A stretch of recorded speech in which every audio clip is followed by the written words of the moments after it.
நாம் இன்றைக்கி நம்ம சேனலில் என்ன பார்க்க போகிறோம் அப்படின்னா ரொம்ப சிம்பிளாக ரொம்ப புரோட்டீன் அதிகமாக இருக்கிற ஒரு கொண்டக்கடலை கோலா உருண்டை தான் செய்ய போகிறோம். செய்யறது ரொம்ப ரொம்ப ஈஸிங்க. சுண்டல் சாப்பிடாத குழந்தைங்களுக்கு இந்த மாதிரி நம்ம வந்து கோலா உருண்டை மாதிரி செஞ்சு கொடுத்துடலாம். டீ டைம் ஸ்நாக்ஸாக கொடுத்துடலாம், இல்லைன்னா ஸ்கூல் விட்டு வரும்போது கொடுக்கலாம். இது செய்யறது ரொம்ப ரொம்ப ஈஸி. இங்கே பாருங்கள் எவ்வளோ சாஃப்டாக இருக்குதுன்ட்டு.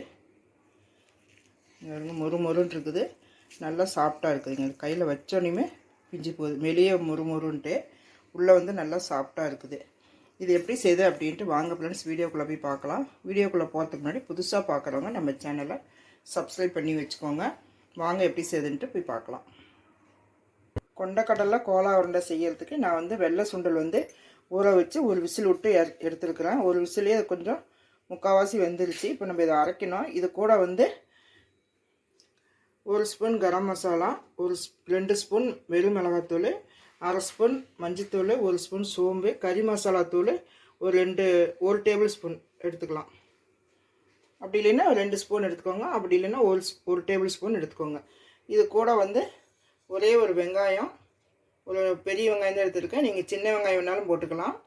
இது கூட 2 பச்சை மிளகா, ஒரு 4-5 பல் பூண்டு, கொஞ்சம் கொத்தமல்லி. இப்போ வந்து இதெல்லாம் வந்து நம்ம வந்து கரகரப்பாக கொஞ்சம் ரொம்ப நைஸாலாம் அரைக்கக்கூடாது, கொஞ்சம் கரகரப்பாக அரைச்சிட்டு வரணும். அரைச்சிட்டு வந்துட்டு எப்படி செய்யுதுன்ட்டு பார்க்கலாம். இப்போ வந்து ஒரு மிக்ஸி ஜாரில் நான் வந்து இந்த சுண்டல் போட்டிருக்கிறேன் கொண்டக்கடலை. இது கூட வந்து நம்ம இந்த எடுத்து வச்சுக்கலாம், இந்த பொடியெல்லாம் போட்டுக்கலாம். இது கூட இந்த வெங்காயம், பச்சை மிளகா, பூண்டு, கடைசியாக கொத்தமல்லி போட்டு ஒரு சுற்றி எடுத்துடலாம். நம்ம இந்த வெங்காயம், பச்சை மிளகா, பூண்டு, உப்பு வந்து நம்ம அப்புறமேட்டு கலக்கும்போது போட்டுக்கலாம். இந்த கொத்தமல்லி மட்டும் நம்ம அப்புறமேட்டு போட்டுக்கலாம் கடைசியாக. ஒரு சுற்றி எடுத்துட்டோம்னா நல்லாயிருக்கும். இப்போ இதை வந்து நான் வந்து கொரகரப்பாக அரைச்சிட்டு வரேன். இப்போ வந்து எல்லாத்தையும் நான் வந்து நல்லா கொரகரப்பாக அரைச்சிட்டு வந்துட்டேன். இதில் வந்து ஒரு டேபிள் ஸ்பூன் எள்ளு போட்டுக்கோங்க. எள்ளு போட்டால் நல்லாயிருக்கும். இதில் தேவையான அளவு கொஞ்சம் கொத்தமல்லி போட்டுக்கோங்க. இப்போ இந்த மாவுக்கு தகுந்த உப்பு போட்டுக்கணும். உப்பு காரம்லாம் எவ்வளோ வேணுமோ உங்களுக்கு போட்டுக்கோங்க. இன்னும் கொஞ்சம் போட்டுக்கிறேன். இப்போ இது வந்து எல்லாத்தையும் நல்லா மிக்ஸ் பண்ணிக்கணும்.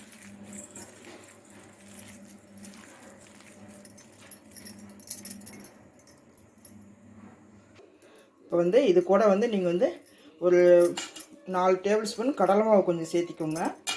நான் சொல்ல மறந்துட்டேன், நான் போட்டிருக்கிறேன். இப்போ வந்து இந்த மாதிரி சின்னதாக உருண்டை பண்ணிக்கோங்க. இந்த மாதிரி உருண்டை பண்ணிவிட்டு இங்கே வந்து நான் வந்து எண்ணெய் வந்து காய வச்சுருக்கிறேன். இப்போ இந்த எண்ணெயில் இது போட்டுக்கலாம். அடுப்பு வந்து மீடியமாக வச்சுக்கோங்க.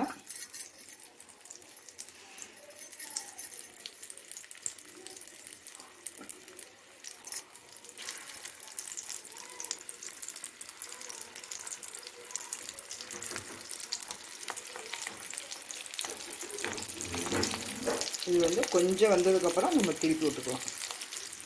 இப்போ மெதுவாக அப்படியே திருப்பி விடுங்க. இன்னொன்னா கடலை மாவு கட்டாயமாக போடுங்க, இல்லைன்னா எண்ணெயில் பிரிஞ்சு வந்துடும். நம்ம வந்து வேக வச்சு தான் போட்டுக்கிறோம், அதனால் ஒன்றும் இல்லை. இப்போ 2 பக்கமும் இப்படி சவந்தோடனே நம்ம எடுத்துக்கலாம். ஒரு பக்கம் சவந்தோடனே இன்னொரு பக்கம் வந்து திருப்பி போட்டுக்கோங்க. ரொம்ப சூப்பருங்க, ரொம்பவும் ஹெல்த்தி. மறக்காமல் கடலை மாவு கொஞ்சம் மிக்ஸ் பண்ணிக்கோங்க. அப்படியே போட்டிங்கன்னா எண்ணெயில் பிரிஞ்சு வந்துடும். இது வந்து ஒரு பக்கம் நல்லா வேகட்டும். இப்போ பாருங்கள் நல்லா சவந்துச்சு 2 பக்கமும். இதை நம்ம இப்படி எடுத்துடலாம். இதேமாரியே நான் வந்து எல்லா மாவையும் பொரிச்சு எடுத்துகிட்டு உங்கள்கிட்ட காமிக்கிறேன்.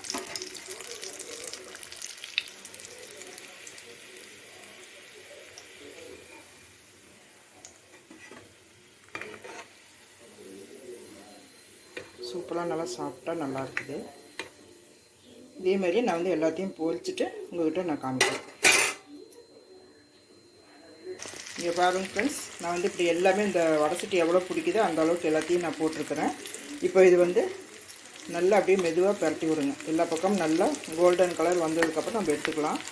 ரொம்ப சூப்பராக இருக்கும். கடலைப்பருப்பு போடுங்க. கடலைப்பருப்பு போட்டிங்கனாக்கா கடலை மாவு போடுங்க. அது போட்டிங்கனாக்கா பிரிஞ்சு வராமல் இருக்கும். ரொம்பவும் சூப்பராக இருக்கும்.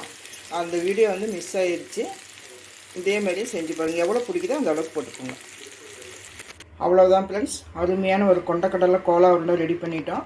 நீங்களே இதே மாதிரி செஞ்சு பாருங்கள். ரொம்ப சூப்பராக இருக்குது சாப்பிட்றதுக்கு. இந்த நான்வெஜ்ஜு மட்டன் கோலா உருண்டை சாப்பிட்ற மாதிரி அதே டேஸ்ட்டு, அதே ஸ்மெல்லு, வீடு ஃபுல்லாக நான்வெஜ் ஸ்மெல்லு தான் அடிச்சிட்ருக்குது.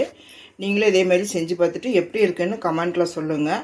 உங்களுக்கு வேறு ஏதாவது ரெசிபி வேணுனாலும் கமெண்ட்டில் சொல்லுங்கள் ஃப்ரெண்ட்ஸ், நான் வீடியோவை போடுறேன்.